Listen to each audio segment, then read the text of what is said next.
Hi అండి, ఈరోజు పాల తాలికలు చేసే విధానం చూపిస్తాను చూడండి. ఒక కప్పు వాటర్ కొలతలతో చేస్తే చాలా బాగా వస్తుందండి. హాఫ్ స్పూను సాల్టు, ఒక స్పూను నెయ్యి వేసుకొని కొంచెం వేడెక్కుతాయి నీళ్ళు. ఒక కప్పు కొంచెం బెల్లం వేసానండి. ఒక కప్పు బియ్యం పిండి వేస్తున్నాను. కొలతలతో చేస్తే చాలా బాగా వస్తుందండి. చూడండి, ఈ విధంగా చేయాలండి.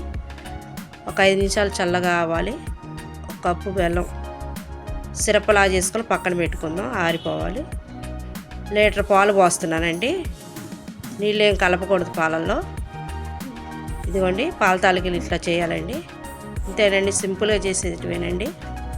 కొంచెం ఒక్క రౌండ్ ఉంచుకొని పాల తాలికలు ఇట్లా చేసుకొని, ఇదిగోండి హాఫ్ కప్పు సగ్గుబియ్యం ముందుగా నానబెట్టుకున్నాను, పాలలో వేస్తున్నాను. ఇదిగో పాల తాలికలు వేస్తున్నానండి. ఇట్లా వేసిన తర్వాత బాగా కలపాలండి. కలిపిన తర్వాత కొంచెం పిండి లాస్ట్లో ఉంచానండి. ఇది వాటర్ పోసి కలుపుతున్నా చూడండి, చిక్కదనం కోసం. పాల తాలికలు వేసినాక ఇదిగోండి వాటర్ పోస్తున్నాను. పిండి కొద్దిగా లాస్ట్లో ఉంచి చిక్కదనం కోసం. అంతేనండి, కలిపేసేసి ఇది నెయ్యి పోస్తున్నా చూడండి.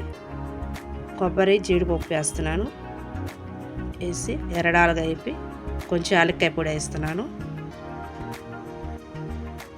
బాగా కాగినాక చూడండి, ఉడికిందో లేదు చూస్తున్నాను. ఉడికిందండి. నెయ్యితో వేపిన జీడిపప్పు కొబ్బరి వేస్తున్నాను. అంతేనండి, బెల్లం సిరప్ పోస్తున్నాను. చాలా సింపుల్గా అయిపోయింది చూడండి, బాగా వచ్చిందండి. మీరు కూడా ఒకసారి ట్రై చేయండి. ఈ విధంగా చేయండి, చాలా బాగుంటుంది. బాయ్ అండి.